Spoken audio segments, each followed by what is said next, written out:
नमस्कार। आप देख रहे खबरों की दीवार से जीवाल में मनीष जायसवाल इस वक्त मौजूद हूँ बिलासपुर के बेलतरा विधानसभा क्षेत्र में। मेरे साथ इस वक्त क्रांति साहू जी बैठे हुए हैं। शिक्षक हैं और अब राजनीति में भी जा सकते हैं, प्रयास कर रहे हैं। क्योंकि पिछली विधानसभा में भी ऐसा चला है कि एक शिक्षक नेता, एक शिक्षक या शिक्षक राजनीति में आते रहे हैं। यह क्रम आगे भी चलता रहेगा और हो सकता है बेलतरा विधानसभा से ही किसी शिक्षक को या इनको ही शायद टिकट मिल जाए। शिक्षक जो रहता है वो जमीनी स्तर से जुड़ा हुआ रहता है और जमीनी स्तर से जुड़ने की वजह से ये जो काम करते हैं, जो भी योजनाएं लाते हैं, जो भी चीज़ें सामने लाते हैं, उसमें ये दिखता है कि जमीनी स्तर पर काम कैसे करते हैं। क्रांति साहू जी की एक और खासियत है, इनके पारिवारिक संबंध श्री नंद कुमार बघेल जी के यहाँ से चले आ रहे हैं। जब ये शिक्षक होने के नाते कोई आंदोलन किए थे, सारी चीज़ें क्या हैं, क्यों इनका सफ़र यहाँ से यहाँ तक कैसा रहा है और आगे का सफ़र कहाँ तक जाएगा, इन्हीं विषयों को लेकर चर्चा करते हैं। एक शिक्षक क्रांति साहू से, एक यूनियन लीडर क्रांति साहू से, सामाजिक कार्यकर्ता और सामाजिक संगठन से जुड़े क्रांति साहू जी से। सर, आपका सीजी अवाल में स्वागत है। जी सर, आप एक शिक्षक हैं। आपकी शिक्षक की यात्रा कहाँ से शुरू हुई और इस विषय पर हम आगे चर्चा करते रहेंगे। तो आपकी शिक्षक की यात्रा कहाँ से शुरू होती है? मेरा जनवरी 1995 से शिक्षकी कार्य वहाँ से स्टार्ट हुआ। मतलब आप 1995 के नियमित शिक्षक हैं? जी, मैं नियमित शिक्षक हूँ 1995 के। जी। उसके बाद फिर प्राइमरी स्कूल प्रधान पाठक बना जी। उसके बाद उच्च वर्ग शिक्षक जी। और उसके बाद मैं सहायक परियोजना अधिकारी बिल्हा ब्लॉक में रहा ने करीब 7 साल से। और उसके पहले मैं CSC भी था और अभी शहरी सोच समन्वयक पूरा बिलासपुर शहर का मैं उसमें कार्यरत हूँ। आप शिक्षक से शुरुआत की और ऐसा ना हो कि शिक्षक, अगर आपका जो 95 बैच है उस समय यूनियन वगैरह बना होगा, तो उसके बारे में बताइए और कितनी संख्या थी और क्या क्या आप लोगों ने कुछ समय आंदोलन वगैरह किए? उस समय 95 में केवल तृतीय वर्ग और चतुर्थ वर्ग और शिक्षक 3 ही संवर्ग होते थे, कोई लिपिक युगिक संवर्ग नहीं था ने। तो हम लोग, मेरा शुरू से चाह था कि मैं बचपन से ही मैं क्लास की कप्तान रहा। उसके बाद मैं BTI किया, तो BTI में भी मैं वहाँ का फिर प्रेसिडेंट रहा, अध्यक्ष रहा।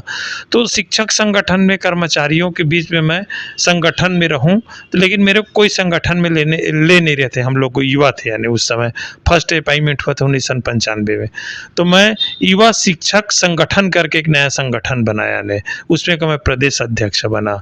और उसके बाद उस संगठन के नाते मेरा कई लोग सामाजिक संगठन से, और उस समय वासुदेव चंद्राकर जी जो दुर्ग के जिला अध्यक्ष रहे कांग्रेस कमेटी के, और दुर्ग जिला के चाणक्य माने जाते थे, जो माननीय भूपेश बघेल जी के गुरु हैं ने।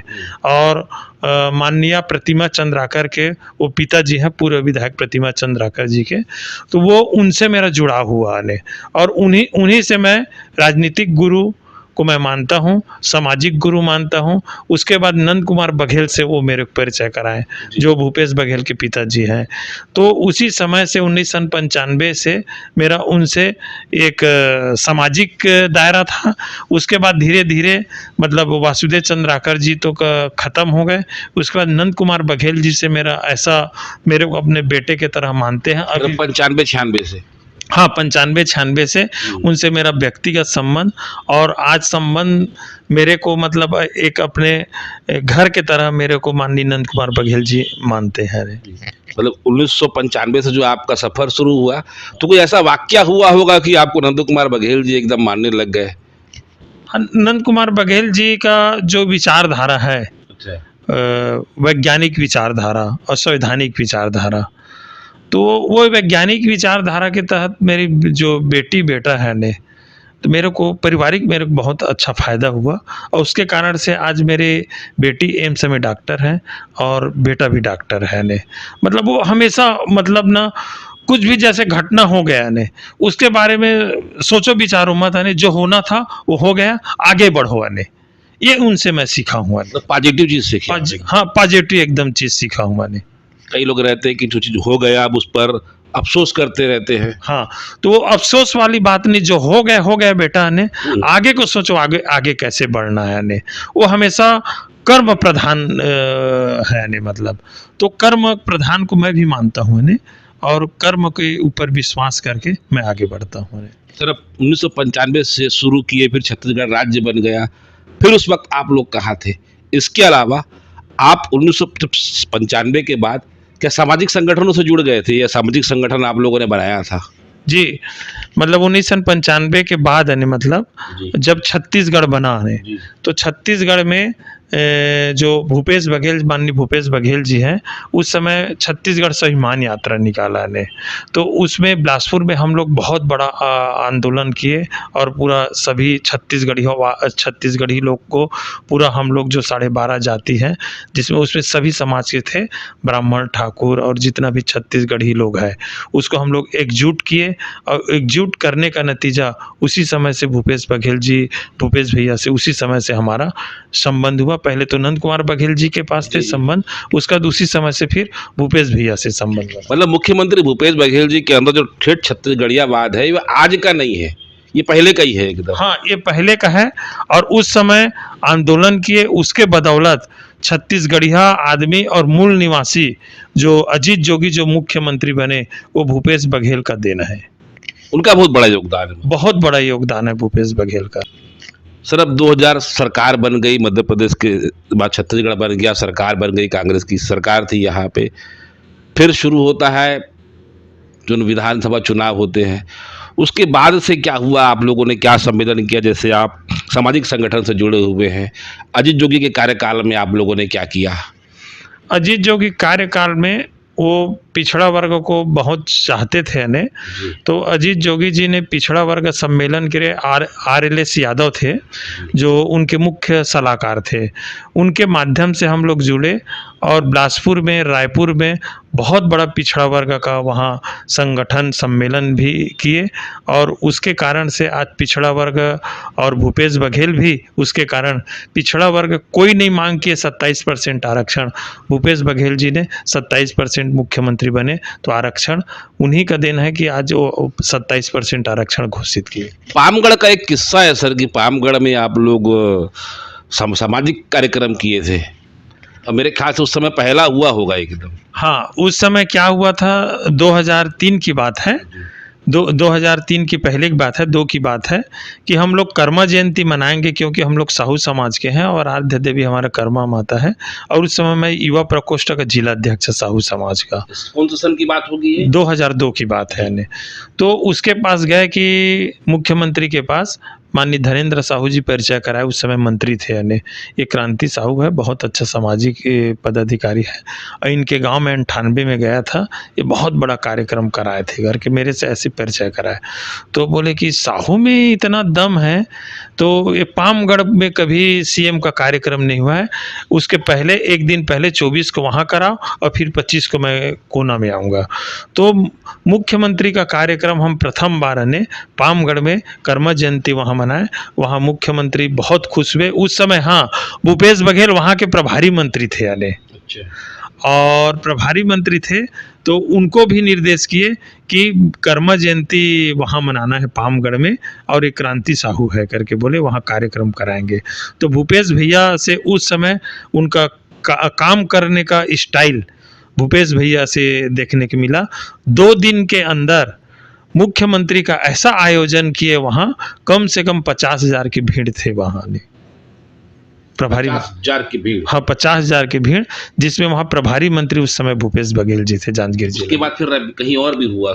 हाँ, उसके बाद दूसरे दिन फिर कोना में फिर कर्मा जयंती हुआ, जिसमें विशाल कर्मा जयंती में मतलब अजीत जोगी जी वहाँ पहुँचे, और उसी दिन देश के इतिहास में उस चीज का गौरव की बात है कि मुख्यमंत्री महोदय जी से मैं ये मांग किया कि हम साहू समाज के जरूर हैं, लेकिन हम पिछड़ा वर्ग की बात करते हैं, आप पिछड़ा वर्ग के लिए 27% आप आरक्षण दीजिए। तो मुख्यमंत्री अजीत, ये उस समय की बात है। हाँ, अजीत जोगी ने उसी मंच पर, कर्म जयंती के मंच में, आज भी पेपर का मेरे पास कटिंग है कि 27% आरक्षण की घोषणा और विधानसभा में संकल्प प्रस्ताव माननीय अजीत जोगी जी ने वहीं घोषित किए और विधानसभा में संकल्प प्रस्ताव लाया ने। ये कांग्रेस का शुरू से स्टैंड रहा है कि ओबीसी वर्ग के लिए। हाँ, शुरू से कांग्रेस का पिछड़ा वर्ग के लिए अच्छा सोच है, दलित शोषित पीड़ित के लिए हमेशा अच्छा सोच रहता है। अब सरकार बदल गई, जोगी जी चुनाव हार गए, या जिनकी पार्टी चुनाव हार गए, उनके नेतृत्व में ये पार्टी हार गई चुनाव। अब 2003 के बाद फिर आप कहाँ थे? शिक्षक तो आप थे, सेवा तो दे ही रहे थे। हाँ हाँ हाँ, हर समय हम लोग सामाजिक संगठन में लगातार हम लोग भिड़ते गए और उसके बाद मैं समाज के जिला का महामंत्री बना रहे। तो सर्वप्रथम चरणदास महंत मेरे गांव में, मतलब साहू समाज के भवन के लिए वहाँ पैसे दिए, उनके भवन से आज पैसा है। उस समय मेरी बिटिया जो अभी डॉक्टर आकांक्षा साहू है, उस समय मेरे ख्याल से KG2 या KG3 में थी, यानी मतलब है। तो उस समय उनका फोटो अभी भी है मेरे पास है। तो इस तरह से माननीय चरणदास महंत जी उसी दिन मेरे पीठ को ठोके थे, युवा हो और एक दिन आगे समाज के क्षेत्र में आप आगे बढ़ोगे करके। तो उनका भी मेरे पास, माननीय चरणदास महंत जी का बहुत आशीर्वाद है। और आज भी जहाँ कहीं भी रहता हूँ तो क्रांति इधर आकर के ऐसे करके बुलाते हैं। तो वही मेरा कमाई है, असली कमाई वही है मेरा ने। अभी चर्चा भी हो रही थी कि आप 40 जोड़े का भी 40 दिन के यहाँ पर कर्मा यात्रा निकली थी, उसके बारे में बताइए, जो बिलासपुर के इतिहास में एकदम अमिट छाप छोड़ी थी। 2017 की बात है। 17 की बात है। हाँ जी। 2017 में मैं कर्मा रथ यात्रा निकाला 40 दिन का ने, और उस कर्मा रथ में कि मैं गांव वाले के मोटिवेशन किया कि जो कर्मा रथ यात्रा का अच्छा स्वागत करेगा उसको हम लोग सम्मान करेंगे ने। और उस सम्मान के साथ साथ हमारा ये केवल कर्मा रथ यात्रा निकालना नहीं था, हमारा जो फिजूल खर्चा होता है शादी बर विवाह में, एक परिवार का शादी होता है तो 8 लाख 10 लाख खर्चा होता है, तो उस खर्चा को रोकने के लिए आप शाही शादी करो ने। सामूहिक आदर्श विवाह का मैं जोर नहीं दिया, मैं सामूहिक आदर्श विवाह।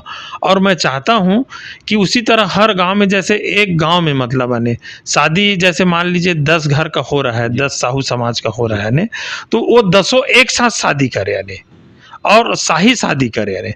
तो उसी को आईना दिखाने के लिए मैं 40 दिन का कर्मा रथ यात्रा निकाला। उसमें गांव के लोग एक से बढ़कर एक मतलब कर्मा रथ का सम्मान किए, स्वागत किए ने। मतलब वो अद्भुत था मेरे जीवन का।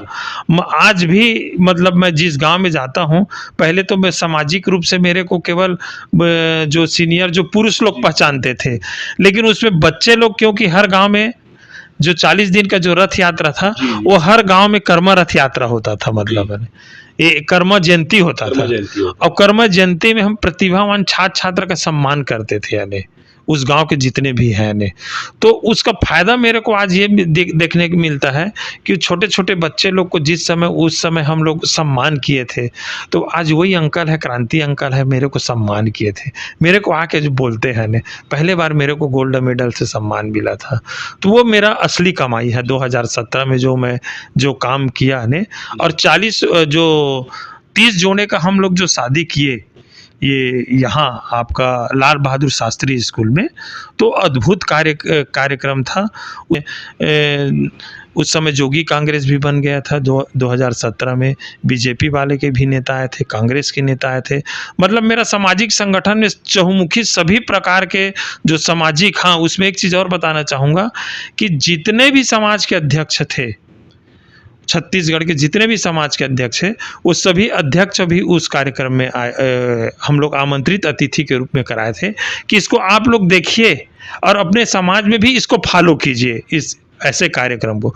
मेरा सोच था कि रूढ़िवादी परंपरा को दूर करना है। ये शुरू कहाँ से हुई थी और कौन कौन से प्रमुख गांव आए थे इसमें? परिधि क्या थी कि बेलतरा विधानसभा की परिधि थी उस समय भी? नहीं, ये बेलतरा विधानसभा के क्षेत्र का नहीं था।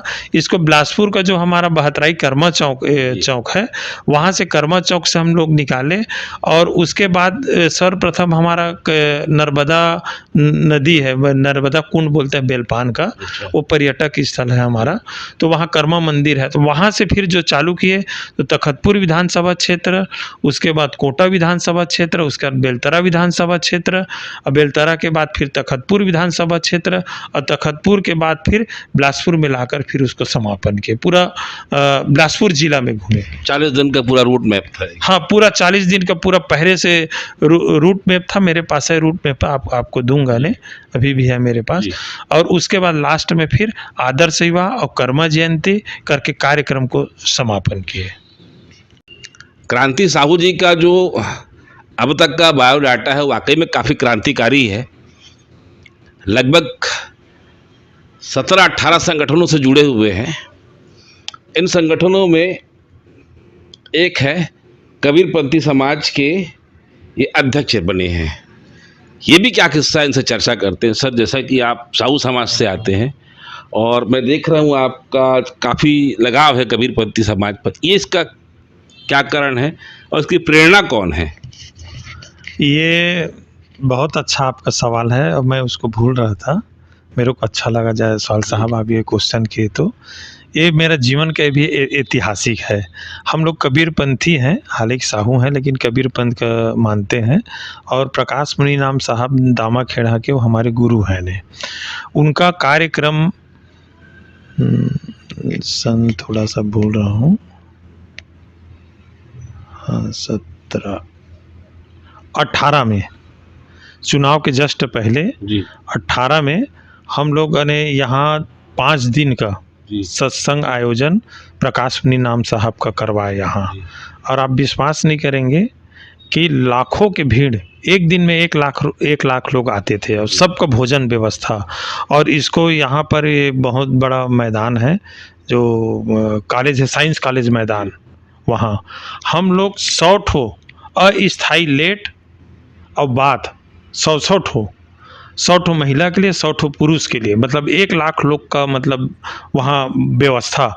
और बिलासपुर जिला के कोई भी ऐसा सामुदायिक भवन, क्योंकि पैसा हम लोग के पास कमी था, तो कोई भी सामुदायिक भवन नहीं बचा था जो सामुदायिक भवन में जो बाहरी लोग जो आए थे उनको रुकवाने का।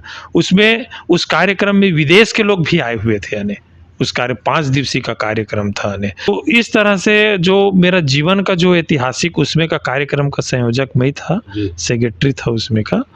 तो ये मेरा जीवन का बहुत अद्भुत कार्यक्रम था 5 दिवसीय।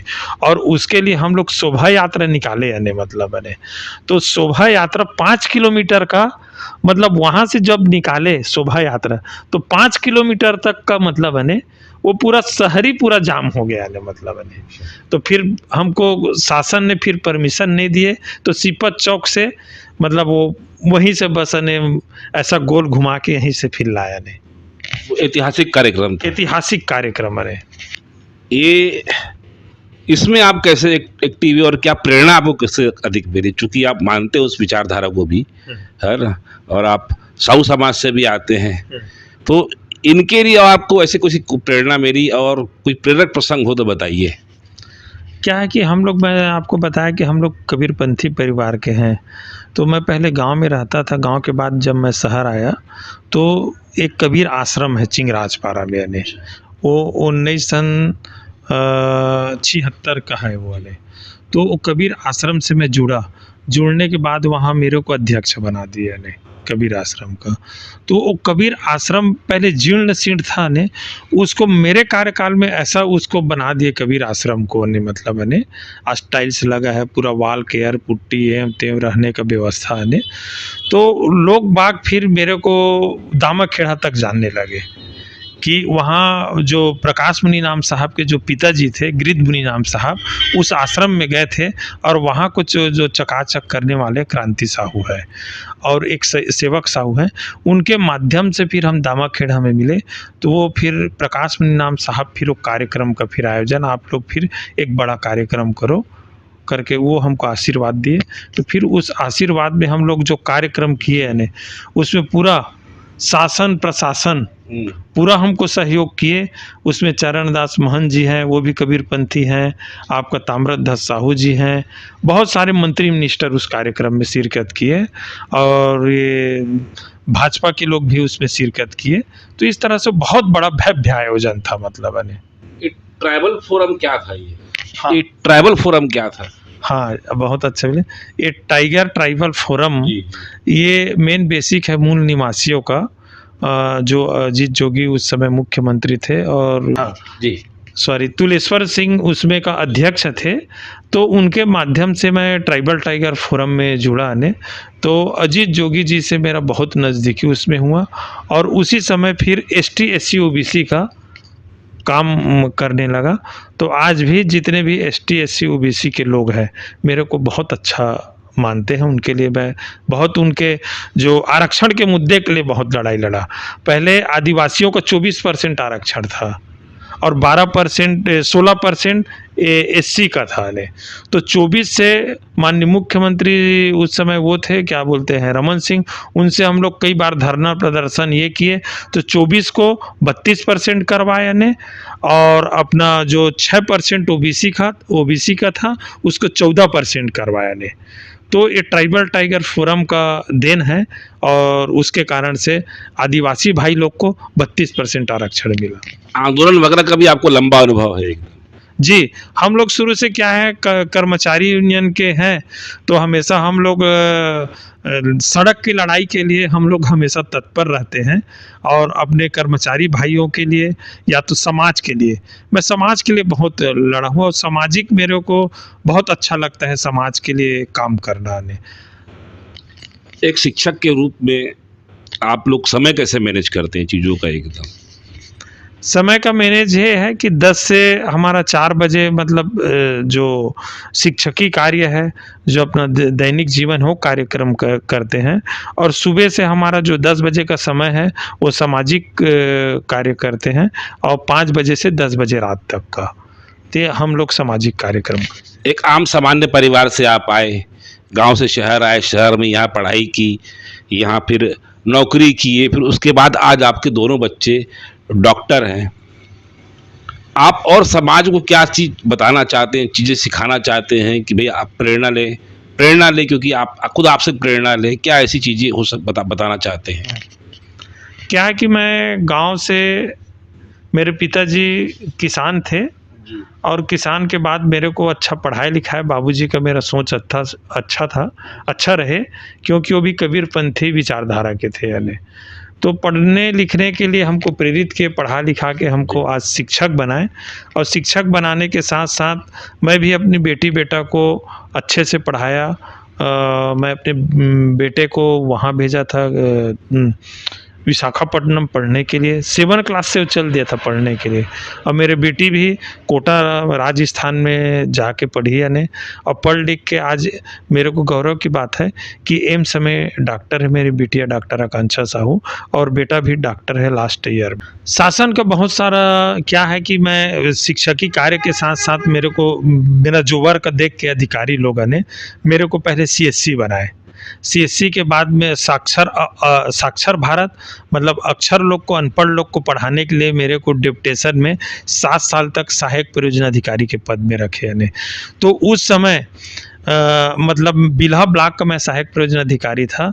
तो उसको मैं अपने बिल्हा ब्लॉक में 94% साक्षरता बनाया। इसके कारण से बिल्हा ब्लॉक को मतलब सेंट्रल गवर्नमेंट से प्रकाश जावड़कर जी के मानव संसाधन मंत्री थे तो हमारे बिल्हा ब्लॉक को उस समय पूरा भारत देश में बिल्हा ब्लॉक को हमको सम्मान मिला ने साक्षर के नाम से। हाँ, मैं उस समय सहायक परियोजना अधिकारी था ने। तो उसके बाद यानी मतलब मैं ये इसमें आया अपने शहरी स्रोत समन्वयक बनाने। शहरी स्रोत बनने के बाद यानी अब डायरेक्ट मेरा टीचर से और बच्चों से रूबरू होना पड़ा।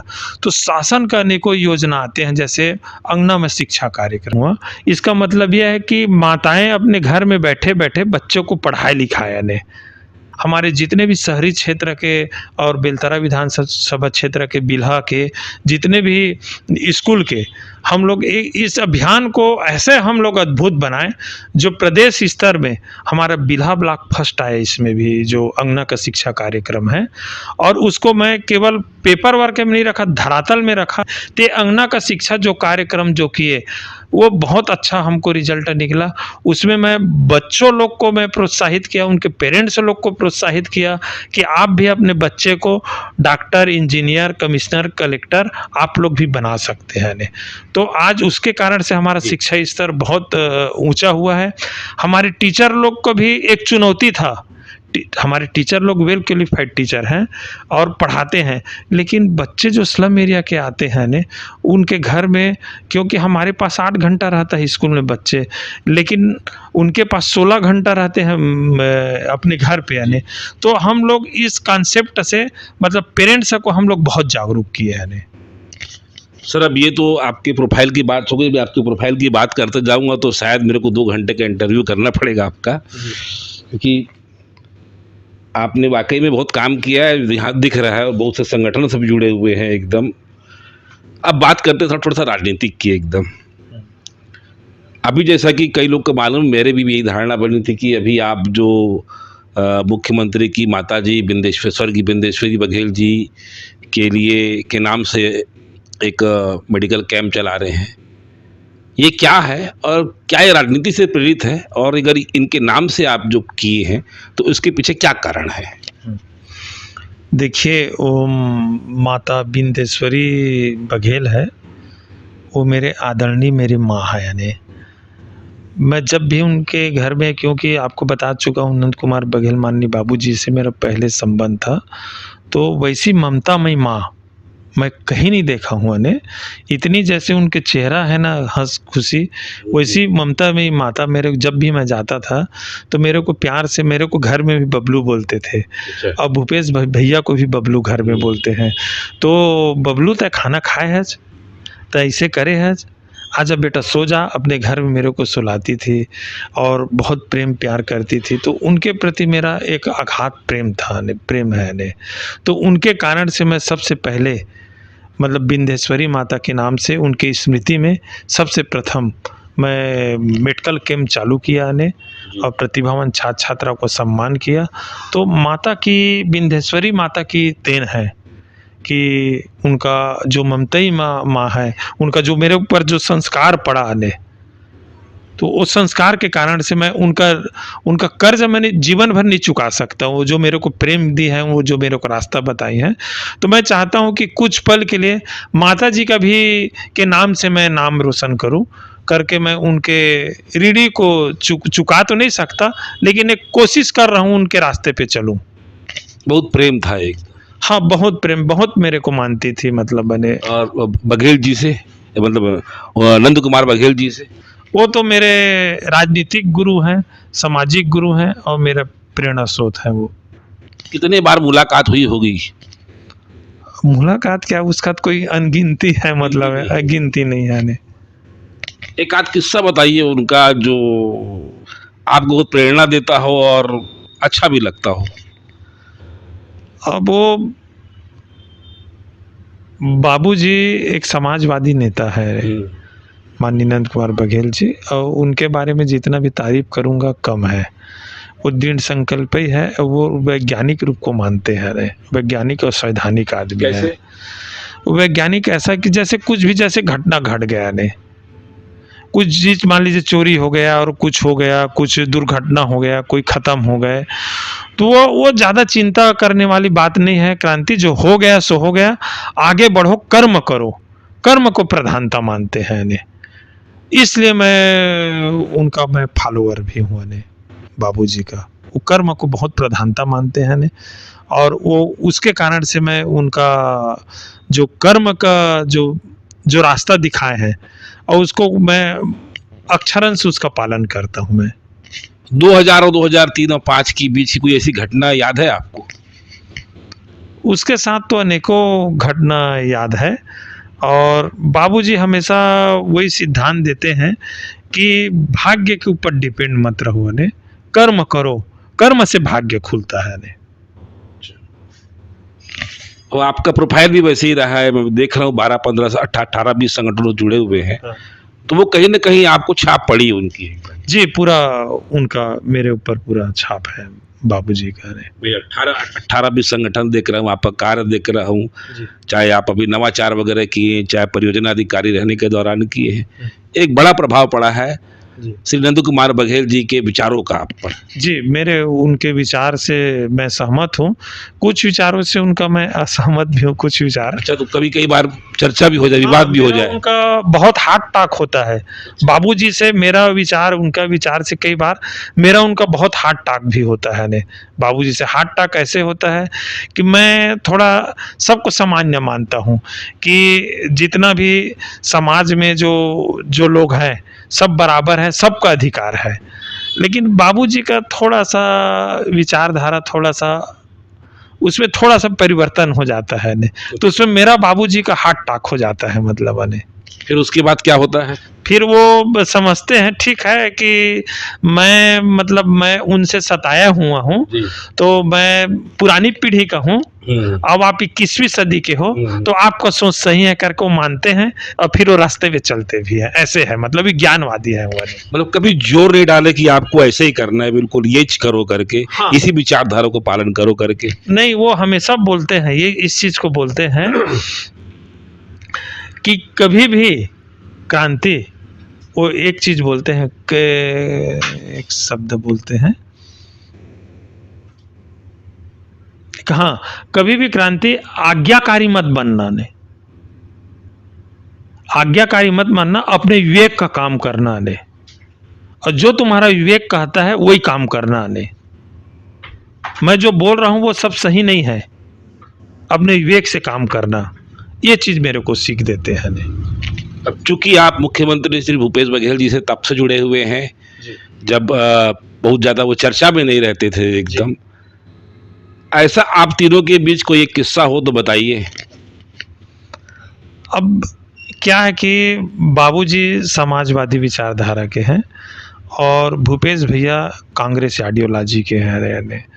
तो समाज और राजनीति में दोनों में भिन्न रहता है। ने मतलब ने तो भूपेश भैया भी का अच्छा विचारधारा है, वो सभी को लेके चलने की बात करते हैं। ने और बाबूजी है जो समाजवादी है। ने तो मतलब तीनों हम लोग हमेशा जब भूपेश भैया से जब प्रदेश अध्यक्ष बने तो उनसे मिले कि भैया हम लोग ऐसा ऐसा काम कर रहे हैं, ऐसा ऐसा कर रहे हैं करके, तो भूपेश भैया का वही था कि महात्मा गांधी के विचार में चलो, ने अम्बेडकर विचारधारा में चल रहे हैं, महात्मा गांधी की विचारधारा में चलो। तो मैं दोनों विचारधारा में चलता हूँ, महात्मा गांधी विचारधारा में चलता हूँ, अम्बेडकर विचारधारा में चलता हूँ। ने और दोनों मैं अपने प्रेरणा स्रोत मानता हूँ दोनों विचारधारा को, और लोहिया विचारधारा को भी मानता हूँ। ने मुख्यमंत्री जी से आप बहुत बार मिले हैं, कोई उनकी एक ऐसी बात बताइए जो आपको उनसे प्रेरणा मिलती है। मुख्यमंत्री भूपेश बघेल जी से मेरे को ये प्रेरणा मिलती है की बात है, बताइए कि मतलब कई बार मतलब उनसे प्रेरणा जो हमेशा, वो तो चलता फिरता महापुरुष है कि वो डरते नहीं किसी से, मतलब ने लीडर है। ने और क्विक डिसीजन लेते हैं कुछ भी। ने मतलब ये मेरा उनसे मतलब मेरे को ये बहुत अच्छा लगता है, डिसीजन पावर बहुत अच्छा है भूपेश बघेल जी में।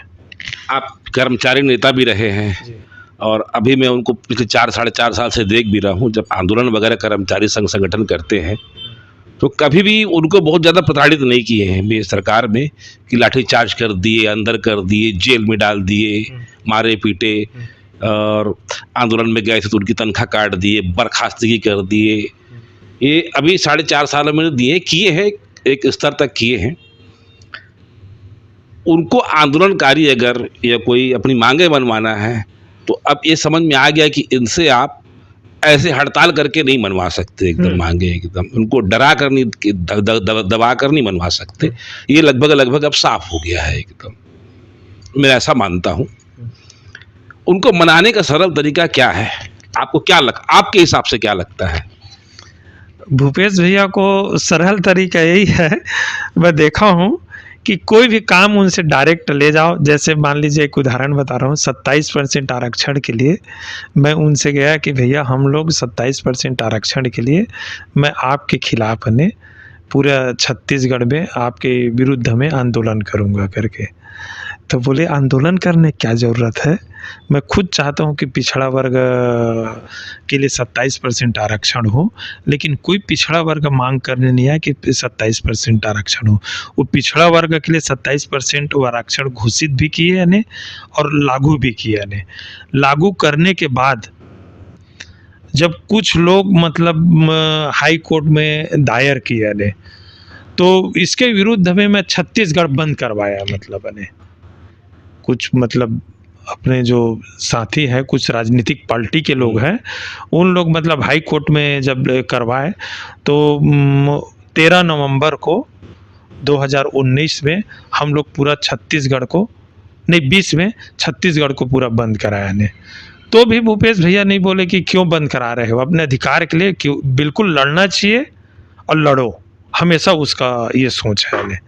किसी भी चीज़ को हमारे ध्यान में आकृष्ट नहीं हो रहा है तो अपने अधिकार के लिए लड़ना चाहिए यानी। भूपेश भैया का ये सोच है, किसी का राजनीतिक या सामाजिक हनन नहीं करते वो ने। मनाने का और सरल तरीका क्या है आपको, जो क्या अनुभव हुआ इतने सालों में कर्मचारी नेता के तौर पर, पारिवारिक सदस्य के तौर पर, ऐसा क्या लगा कि कई कर्मचारी उनको एकदम आराम से मना रहे, बिल्कुल एकदम हम तो आंदोलन करके थक गए, जैसे सहायक शिक्षकों की वेतन विसंगति का मामला ही है। बोलते हैं मैं नहीं करूँगा, ऐसा नहीं बोलते हैं, करूँगा बोलते हैं, है ना।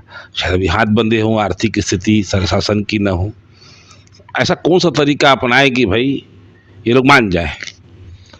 देखिए भूपेश भैया एक किसान का बेटा वो भी है ने, और कोई उनका कोई ऐसा व्यापार नहीं है कि नंबर 2 का ये थे, वो किसान है, विशुद्ध किसान है, वो विशुद्ध छत्तीसगढ़िया है ने।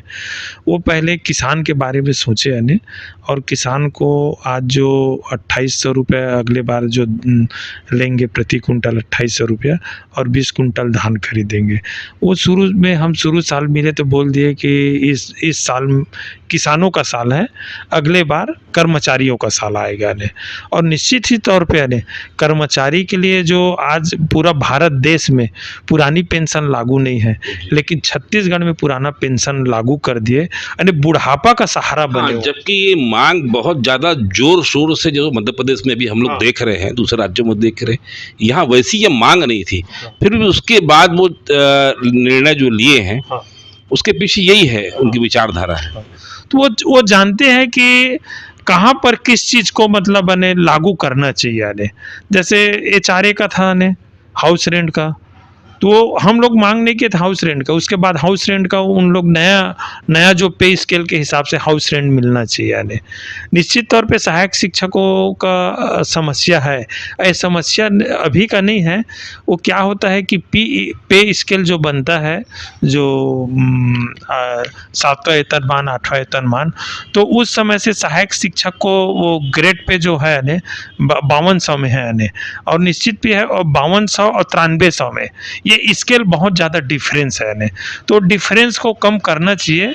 तो ये कुछ सेंट्रल लेवल का भी मुद्दा है और कुछ स्टेट लेवल का, तो इसको दूर करना भी चाहिए।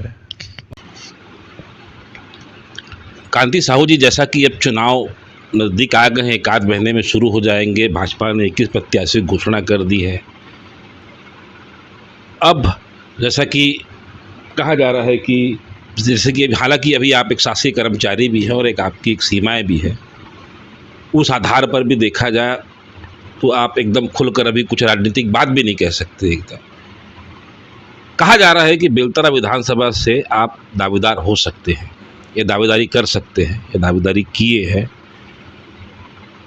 समाज सेवा, पहले एक संगठन, फिर सामाजिक संगठन, फिर सामाजिक समाज सेवा, और अभी मुख्यमंत्री भूपेश बघेल जी की माता के नाम से आप बेलतरा विधानसभा क्षेत्र के अंतर्गत एक स्वास्थ्य शिविर लगा रहे हैं, प्रतिभावान बच्चों को सम्मान कर रहे हैं, नई नवाचार कर रहे हैं इस क्षेत्र में।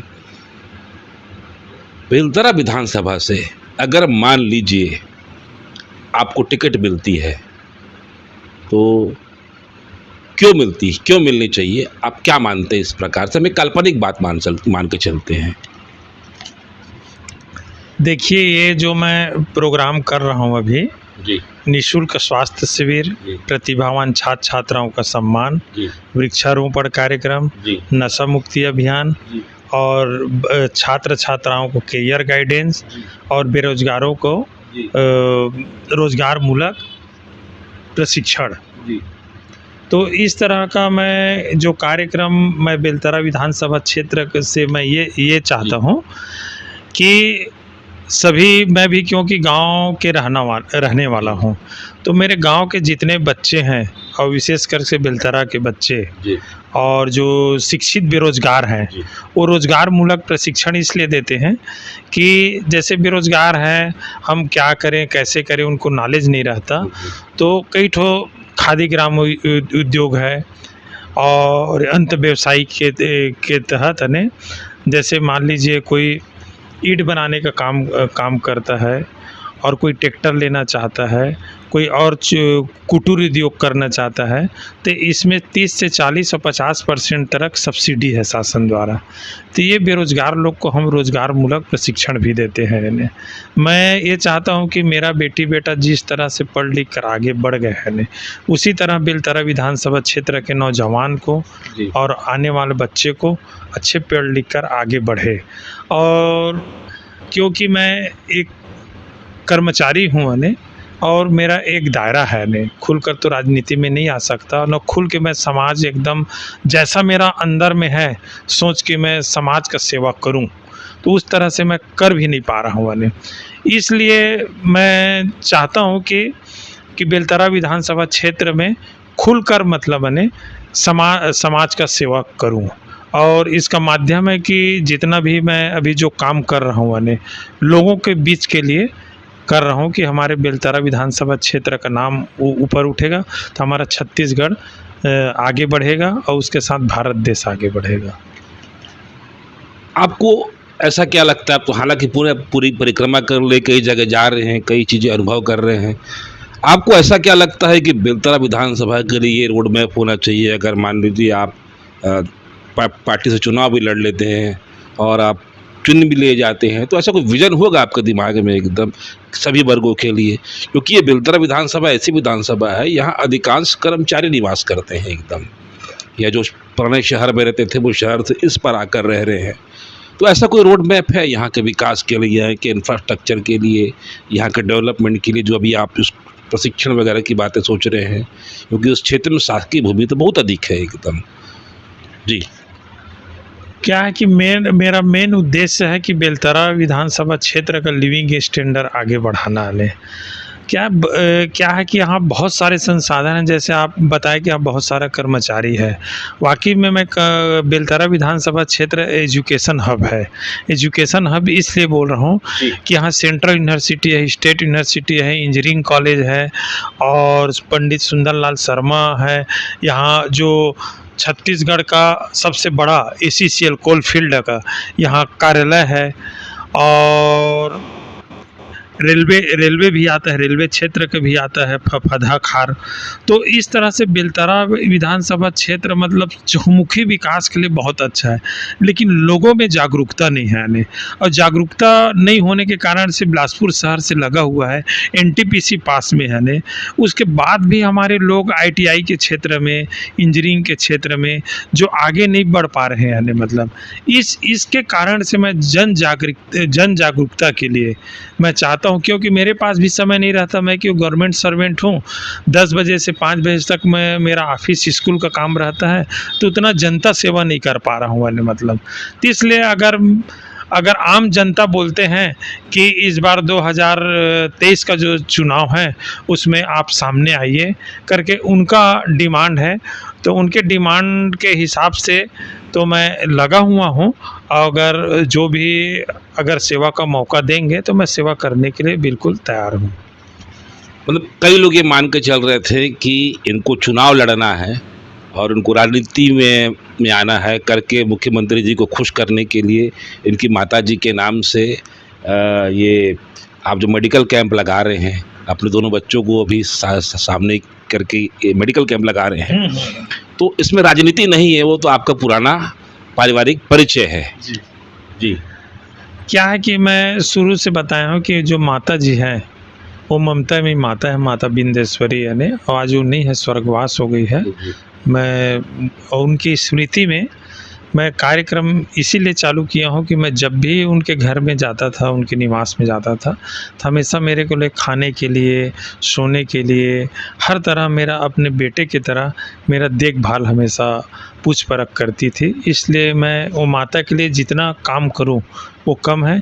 कोई राजनीति सोचे या कुछ भी सोचे, इस काम को मैं नहीं छोड़ूंगा करने के लिए। मतलब इसमें राजनीति नहीं है, हाँ, इसमें कोई राजनीति नहीं है। ये आपके परिवार के हाँ, सदस्य हैं। और जो आदमी इसमें राजनीति सोच भी रहे हैं ने, तो मैं तो कहीं पर जाता हूँ तो गरीब लोग का जो सेवा जो करते हैं, आज किसी भी हॉस्पिटल में आप जाएंगे, प्राइवेट हॉस्पिटल में 400-500 रुपए जो परामर्श फीस लेते हैं, हम तो उनके घर में जाकर निःशुल्क करते हैं, उनको आने जाने का भी नहीं लगता नहीं, और कुछ मुफ्त में दवाई भी देते हैं, और बीच बीच में हर महीना में एक बड़ा कैंप लगाते हैं। अब बड़ा कैंप लगाते हैं, उसमें जिसको हमारे तरफ से जिसको बन पाते हैं उसको चश्मा, जो बुढ़ापे में जिसको लाठी स्टिक का ज़रूरत है लाठी, इस तरह से हम लोग अपने जो अपने से हम लोग करते हैं। आज में सहयोग आर्थिक से जो भार लग रहा है वो कैसे कर रहे होंगे फिर? देखिए, आर्थिक भार भगवान का दिया हुआ, मेरे पास सब चीज़ है। मेरे बिटिया भी एम्स में डॉक्टर है, वो भी कमा रही है। बेटा भी अभी 3 महीना बच्चा है, वो भी कमाने लगेंगे। मेरे मिसेज भी का कमाई है, मैं भी हूँ, और मेरा खेती पाती भी है ने मतलब बने, और मेरा हॉस्टल भी है। तो इस तरह से हम लोग का जो पैसा का कोई कमी नहीं है, और बहुत कम संसाधन में हम अच्छा काम कर लेते हैं, और कई जने दान दाता भी मिल जाते हैं। सर, एक और मेरा अंतिम सवाल है। अब चूँकि राजनीतिक फिजाएँ शुरू हो गई है, राजनीतिक बहारें शुरू हो गई है, चुनाव का मौसम शुरू हो गया है, अब टिकट लगभग बँटना शुरू हो जाएंगे, और अभी हाल फिलहाल में कल ही मुख्यमंत्री ने भी कहा कि यहाँ 98 दावेदार आए हैं, 99 भी हो सकता है। तो हो सकता है 99 आप ही हों, हो सकता है 99 आप भी हों। आप मान लीजिए इस विधानसभा में आप आए और चयन हो गया, आप विधायक बन गए। इंफ्रास्ट्रक्चर को लेकर आपके मन में क्या विचार है, क्या विजन है? मैं तो मेरा यही विचार है कि जो बेलतरा विधानसभा क्षेत्र पूरा आदर्श बेलतरा विधानसभा क्षेत्र हो, और यहाँ के जब बच्चे पढ़ लिख लेंगे और अपने स्वास्थ्य के प्रति स्वस्थ रहेंगे, तो निश्चित ही स्वस्थ मन और शिक्षा जब होगा तो हमारा बेलतरा विधानसभा ऐसी चहुमुखी विकास करेगा। सड़क, नाली, बिजली के बारे में क्या सोचते हैं? सड़क, नाली, बिजली तो वैसे जब से भूपेश जी मुख्यमंत्री बने हैं, 5 साल होने जा रहा है, वैसे हमारे बेलतरा विधानसभा क्षेत्र में कुछ जंगल एरिया में कुछ जगह होगा, लेकिन 90% मतलब उस तरह का कोई समस्या नहीं है। नए बाईपास, नए फ्लाईओवर, जैसे कि यहाँ पर दबाव बहुत बढ़ रहा है इस सड़क पे, जो सरकंडा वाली सड़क है उस पर दबाव बहुत बढ़ रहा है। नए बाईपास वगैरह के बारे में क्या विजन? मेरा विजन है, मेन विजन है कि बेलतरा विधानसभा क्षेत्र जो सरकंडा इस बार जो आ रहा है, ये नगर पालिका अलग से होना चाहिए, यानी मेन मेरा मांग वही रहेगा। और दूसरा चीज़ बिलासपुर को, क्योंकि राजधानी के बाद बिलासपुर सबसे बड़ा सिटी है, तो B grade city Bilaspur city को मिलना चाहिए। और बेलतरा विधानसभा क्षेत्र के लिए रोड क्या है, सकरी है, वो चौड़ाकरण होना चाहिए, क्योंकि अब पूरा जितना भी बिलासपुर का दबाव जो बढ़ रहा है, आज जितना अब जनसंख्या कहने का मतलब 75% नहीं 40% मतलब गांव क्षेत्र है, और 40% यहाँ की जनसंख्या बढ़ गया है। तो यहाँ का रोड है, नाली है, बिजली है, ये सब अभी केवल मैं शासकीय कर्मचारी होने के नाते केवल मैं ज्ञापन सौंप सकता हूँ, और अगर मैं कुछ मान लीजिए कुछ पद में रहा तो मैं इसको कर सकता हूँ, दोनों में अंतर है। तो अगर कहीं कुछ बनता हूँ तो मैं निश्चित ही तौर पे बेलतरा विधानसभा क्षेत्र का कायाकल्प करने के लिए मैं हमेशा तत्पर। इंफ्रास्ट्रक्चर को लेकर बड़ा विजन है दिमाग में? हाँ, बड़ा विजन यही है कि नगर पालिका अगर इधर हो जाएगा तो हमारा बेलतरा विधानसभा क्षेत्र और मेन वो जो एनटीपीसी है साडा, आज एनटीपीसी 15 साल हो गए, उसके बाद भी साडा नियुक्त नहीं हुआ है, तो वहाँ साडा नियुक्त होना चाहिए और साडा नियुक्त होने से वो हमारा बेलतरा विधानसभा क्षेत्र के सभी गाँव का विकास होगा। क्योंकि यहाँ पर एसीसीएल भी है, एसीसीएल का हेड क्वार्टर भी है और एसीसीएल का रेसिडेंशियल क्वार्टर भी है, शैक्षणिक स्कूल भी है, तो इसमें कुछ और आपको ऐसा लगता है कि नवाचार होना चाहिए, यहाँ पर इनके सहयोग से ये सब चीज़ें होनी चाहिए? बिल्कुल होना चाहिए, जगह जगह स्कूल अच्छा होना चाहिए, हॉस्टल होना चाहिए, आपका हॉस्पिटल होना चाहिए, जो मूलभूत सुविधा है वो आम जनता को बिल्कुल मिलना चाहिए, जो एसीसीएल, रेलवे, आपका एनटीपीसी, ये सब चीज़ है। और लेकिन हमारा बेलतरा विधानसभा क्षेत्र ये सब चहुमुखी विकास से बहुत दूर है। निश्चित ही तौर पर यहाँ चहुमुखी विकास की ज़रूरत है। अच्छे लोग आने, पढ़े लिखे लोग आएंगे तो निश्चित ही तौर पर मतलब चहुमुखी विकास होगा। तो मेरे साथ इस वक्त कांति साहू जी, इन्होंने बड़ी बेबाकी से बहुत सारी बातें करी है, विजन रखा है। चूँकि ये एक कर्मचारी भी है और इनकी भी एक सीमा भी है और इस नाते ये बहुत कुछ कह नहीं पा रहे, लेकिन नाम से ये है क्रांति साहू जी और इनका चेहरा भी एकदम मुस्कान भरा चेहरा है कि अगर एक बार इनके चेहरे को देख ले तो सहनशीलता, मधुशीलता इनके चेहरे में दिखाई देती है, सरलता दिखाई देती है। और शिक्षक राष्ट्र निर्माता होता है और शिक्षक अगर जब राजनीति में आए तो विकास और विजन लेकर ही आता है। इन्होंने भी लगभग 27 साल की सेवा शिक्षा विभाग को दी और शिक्षा विभाग में कई पदों पर रहे हैं, कई मोर्चे पर इन्होंने मोर्चा संभाला। और शिक्षा विभाग ऐसा होता है कि बजट कम होता है, संसाधन कम होते हैं, उन संसाधनों में इनको बेहतर से बेहतर करना रहता है। हाल फिलहाल में अंगना में शिक्षा कार्यक्रम ही चर्चा में रहा, जिसकी में बहुत बड़ी भूमिका भी इनकी रही है। अब देखते हैं शिक्षक राष्ट्र निर्माता से राजनेता के सफ़र तक कहाँ तक पहुँचते हैं या नहीं पहुँचते हैं। राजनीति है, सियासत है, कई तीर चलते हैं और कई तीर सहने पड़ते हैं, कई तीर छोड़ने पड़ते हैं। अब एक शिक्षक इस भूमिका को निभा पाता है या नहीं पाता। आज फिलहाल इतना ही, इनसे बातचीत का सिलसिला जारी रहेगा। सिजीवाल से, बिलासपुर से मनीष जसपाल की रिपोर्ट। धन्यवाद। धन्यवाद।